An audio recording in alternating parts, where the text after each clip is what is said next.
Baik, Assalamualaikum warahmatullahi wabarakatuh. Saya atas nama Muhammad Farisha Prabi dengan NPM 34 akan membahas tentang gastritis akut.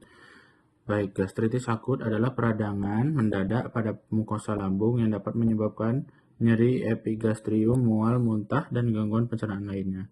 Kondisi ini bersifat ringan dan sembuh sendiri, tetapi dalam kasus yang lebih parah dapat menyebabkan erosi mukosa, perdarahan lambung, atau ulkus. Yang pertama ada etiologi penyebab gastritis akut. Gastritis akut adalah peradangan mukosa yang dapat disebabkan oleh berbagai faktor termasuk infeksi Helicobacter pylori atau H. pylori, iritasi kimia seperti alkohol, kafein, makanan pedas dan merokok, obat-obatan, NSAID, ibuprofen, aspirin, dan kortikosteroid. Baru itu ada stres fisiologis, luka bakar berat atau Curling ulcer, trauma berat atau sepsis. Baru reflux empedu, masuknya cairan empedu ke dalam lambung. Baru itu paparan zat toksik, asam basa kuat. Gejala gastritis akut, nyeri epigastrium, mual dan muntah, kembung, rasa penuh setelah makan sedikit, regurgitasi asam, naiknya asam lambung ke tenggorokan, nafsu makan menurun. Dalam kasus berat dapat terjadi hematemesis, muntah darah, atau melena, tinja hitam akibat perdarahan gastrointestinal. Baru itu ada faktor risiko gastritis akut. Yang pertama ada penggunaan NSAID jangka panjang, kedua infeksi H. pylori, ketiga konsumsi alkohol atau rokok berlebihan, keempat ada stres fisik berat atau trauma, operasi luka bakar, gangguan autoimun, dan gastritis autoimun. Baru itu ada keempat patofisiologi gastritis akut. Paparan faktor penyebab misalnya NSAID atau infeksi H. pylori menyebabkan kerusakan mukosa lambung. Produksi asam lambung meningkatkan atau proteksi mukosa lambung berkurang, misalnya karena berkurangnya produksi lendir atau bikarbonat.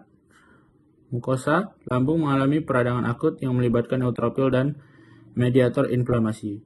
Jika iritasi berlanjut, terjadi ulkus lambung dan risiko perdarahan gastrointestinal meningkat. Yang kelima, ada pemeriksaan fisik dan pemeriksaan penunjang. Pemeriksaan fisiknya ada 3, yaitu nyeri tekan epigastrium, tanda anemia, pucat lemas jika perdarahan lambung, tanda dehidrasi jika muntah berlebihan. Kalau penunjangnya, endoskopi gastrointestinal untuk melihat erosi mukosa ulkus atau perdarahan. Baru ada tes urease cepat atau rapid urease test untuk mendeteksi H. pylori. Baru itu tes napas urea breath test untuk mendeteksi infeksi H. pylori. Baru itu tes darah dan feses. Hemoglobin Hb rendah jika terjadi perdarahan. Baru tes feses untuk darah samar, occult blood test, dan pemeriksaan pH lambung jika perlu. Baru yang keenam ada tata laksana gastritis akut, pengobatan medis, inhibitor pompa proton atau PPI. Baru itu ada antasida, baru itu antagonis reseptor H2 seperti ranitidin, famotidin untuk menekan sekresi asam. Baru itu antibiotik jika H. pylori positif. Kombinasi amoxicillin, clarithromycin, dan PPI. Baru itu sitoprotektif, sucralfate, misoprostol untuk melindungi mukosa lambung. Baru itu ada perubahan gaya hidup dan pencegahan. Hindari konsumsi alkohol, NSAID, dan makanan pedas.